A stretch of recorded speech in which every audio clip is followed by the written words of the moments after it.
Next gen astro நேயர்கள் அனைவருக்கும் ஜோதிடர் ஜெய தமிழ் செல்வனின் அன்பு வணக்கங்கள். இன்னைக்கு மார்கழி மாத பொது பலன்கள். கன்னிராசிக்கு, கன்னிராசியோட அதிபதி புதன், வித்யாகாரகன், அறிவுக்காரகன், இதெல்லாம் சொல்கிறோம். கன்னிராசி ஏன்னா புதனோட ராசி, புதனோட தன்மைகளில் இருப்பாங்க கன்னிராசிக்காரங்க. எதையும் ஆராய்ந்து அலசி அறிவோட செயல்படக்கூடிய கன்னிராசிக்காரங்க.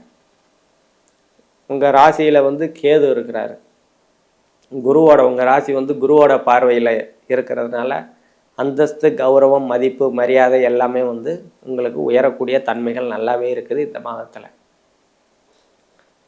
இரண்டாம் இடத்துல செவ்வாய் நீச்ச செவ்வாய் நான்காம் பார்வையாக உங்களோட இரண்டாம் இடத்தை பார்க்கறதுனால யாருக்கும் வாக்கு கொடுக்கறத கொஞ்சம் குறைச்சிக்கோங்க, வாக்கு கொடுக்காதீங்க.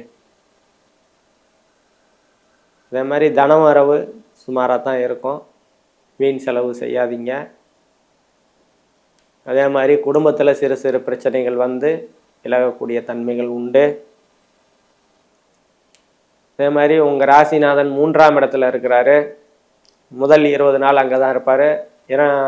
அதுக்கப்புறம் 10 நாள் தனுசுக்கு சூரியனோட இணைஞ்சிருவார். உங்கள் 3ஆம் இடம் சனியோட பார்வையும் இருக்குது. உங்கள் ராசிநாதன் அங்கே தான் இருக்கிறாரு. குருவோட 7ஆம் பார்வையும் இருக்குது. 3ஆம் இடம் தைரியம், வீரியம், வெற்றி, விஜயஸ்தானம்னு சொல்லுவோம். முயற்சி ஸ்தானம். எழுத்து, கவிதை, கட்டுரை, அதெல்லாம் அந்த ஸ்தானத்தை தான் குறிக்கும். எடுத்துக்கொண்ட முயற்சிகள் தடைபட்டு அதன் பிற்பாடு அது வளரக்கூடிய அமைப்புகள் உண்டு. அதாவது தடைபட்டு அதன் பிற்பாடு ஜெயிக்கக்கூடிய அமைப்பில் தான் இப்போ உங்கள் 3ஆம் ஸ்தானம் இருக்குது. முயற்சி பண்ணுவீங்க. கொஞ்சம் 2-3 முயற்சிக்கு பின்னாடி 4வது 5வது முயற்சியில் தான் ஜெயிக்கக்கூடிய அமைப்புகள் உண்டு. 4ஆம் இடத்துல 4வது கேந்திரத்தில் சூரியன் இருக்கிறதுனால உங்கள் 12ஆம் அதிபதி இருக்கிறதுனால நல்லாவே இருக்குது. 4ஆம் இடத்துல தாய் வழி உறவுகள், அதாவது தாயால் அனுகூலங்கள், ஆதாயங்கள் நல்லாவே இருக்கும். தாய் மாமன்கள் வழியா அனுகூலங்கள், ஆதாயங்கள் எல்லாமே நல்லா இருக்கும். வீடு, வாகனம் வாங்கணும் அப்படின்னா இந்த காலகட்டத்தில் கண்டிப்பாக வாங்கக்கூடிய சூழல்கள் உங்களுக்கு நல்லாவே இருக்குது. 5ஆம் இடத்துல சுக்கிரன் செவ்வாயோட பார்வையும் வாங்கியிருக்கிறாரு, குருவோட பார்வையும் வாங்கியிருக்காரு. இதனால் 5ஆம் இடம் குழந்தைகள், பூர்வ புண்ணியம், புத்திர சந்தானம்னு சொல்லுவோம். குலதெய்வம், அதிர்ஷ்டம், நல்ல எண்ணங்கள், அதெல்லாம் 5ஆம் இடத்தை தான் குறிக்கும். இந்த 5ஆம் இடத்துல குழந்தைகள், அதாவது மெயினாக குழந்தைகள்னால நீங்கள் கௌரவப்படுத்தப்படுவீங்க.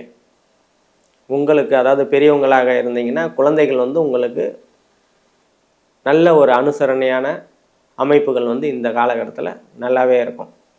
இத்தனை நாளாக நம்மளை கண்டுக்கவே இல்லை அப்படின்னு இருக்கிறவங்கெல்லாம் இந்த காலகட்டத்தில் கண்டிப்பாக குழந்தைகள் உங்களுக்கு கண்டிப்பாக வாங்க, நம்ம கூடயே வாங்க, இருந்துக்கலாம், இல்லை ஏதாவது உங்களுக்கு உதவி வேணுமா நான் செஞ்சு தரேன்ற மாதிரி ஒரு அமைப்புகள்லாம் நல்லாவே இருக்கும் இந்த காலகட்டத்தில்.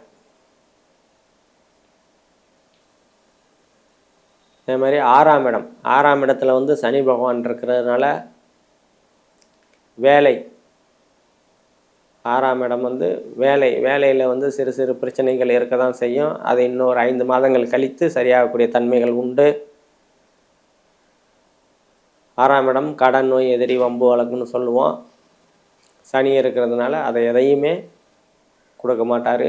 வேலையும் அதே மாதிரி கொஞ்சம் சிறு சிறு தொந்தரவுகளோடு நகர்த்தி கொண்டு போவார்.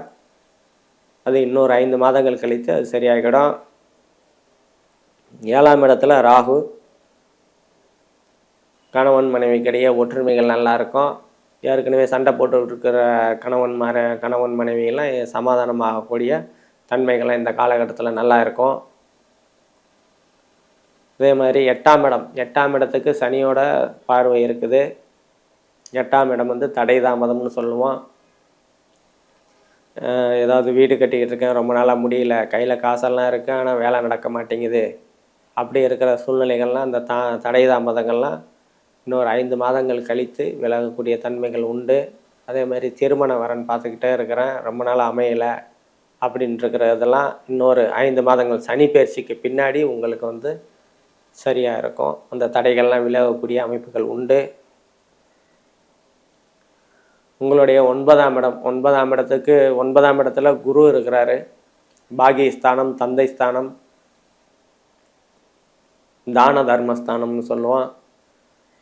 தந்தையால் அனுகூலங்கள், ஆதாயங்கள் எல்லாமே நல்லாயிருக்கும். தந்தை வழி உறவுகளால் அனுகூலங்கள், ஆதாயங்கள் அதெல்லாம் உங்களுக்கு நல்லா இருக்கும்.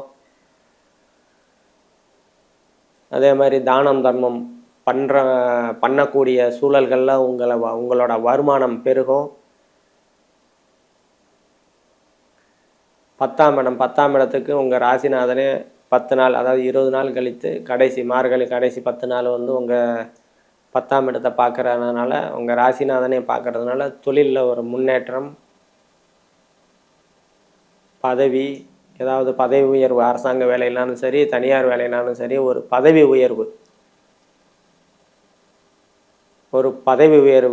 உயர்வுக்கான முன்னேற்றங்கள்லாம் வந்து உங்களுக்கு நல்லாவே இருக்கக்கூடிய தன்மைகள் உண்டு. 11ஆம் இடத்துல செவ்வாய் பகவான் லாபஸ்தானத்தில் இருக்கிறதுனால லாபங்கள் வந்து கொஞ்சம் குறையும். அதே மாதிரி மூத்த சகோதரிகிட்ட கொஞ்சம் அனுசரித்து நடந்துக்கோங்க.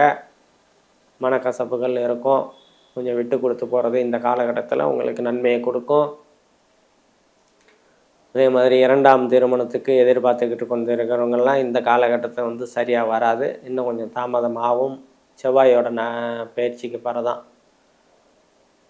ஏன்னா செவ்வாய் பயிற்சி அடுத்து அவர் வந்து வக்கரமாவார், அதுக்கப்புறம் நிவர்த்தி ஆவார், இதெல்லாம் நடந்துக்கிட்டே இருக்கும். அடுத்த 2025 ஜூன் வரைக்கும் செவ்வாய் வந்து முன்பின் தான் இருப்பார். அங்கே கடகத்தில் தான் மேக்சிமம் போவார், போவார்ன்ற மாதிரி இருக்கும். அதனால் அந்த 11ஆம் பாவகம் வந்து இன்னொரு 6 மாதம் கழித்து தான் அது வந்து நிவர்த்தி ஆகும். 12ஆம் பாவம் ஏற்கனவே வந்து சனி வந்து தனது 7ஆம் பார்வையாக பார்க்கறதுனால தூக்கம் வந்து கொஞ்சம் குறைவாக இருக்கும். ஓடிக்கொண்டே இருக்கிற தொழில்கள், ஆட்டோ ஓட்டுறது, கார் ஓட்டுறது, பஸ் ஓட்டுறது, லாரி ஓட்டுறது, இல்லை ட்ராவல்ஸ் வச்சு நடத்துகிறது, கன்னிராசிக்காரங்களுக்கு இப்போதைக்கு கொஞ்சம் அந்தளவுக்கு வந்து சரியாக இல்லாத சூழல் தான் இருக்கும். அதே மாதிரி வெளிநாடு போய் வேலை செய்யணும், வரணும் அப்படின்னு இருக்கிறவங்கலாம் இந்த காலகட்டத்தில் வந்து சரியாக வராது. சுக்கிரன் வந்து ஒரு 18 நாள் பார்ப்பார் உங்கள் 12ஆம் இடத்தை. அந்த காலகட்டத்தில் நீங்கள் வெளிநாடு போய் வரக்கூடிய தன்மைகள் வந்து உண்டு. அதாவது மார்கழி 12க்கு மேலே ஒரு 18 நாள் சுக்கிரன் இருப்பார். அந்த காலகட்டத்தில் வந்து அந்த 12ஆம் இடம் வந்து கொஞ்சம் சுபத்துவமாகும். அந்த காலகட்டத்தில் வந்து உங்களுக்கு சரியாக இருக்கும். இப்போ நம்ம பார்த்தது எல்லாமே பொது பலன்கள் தான்.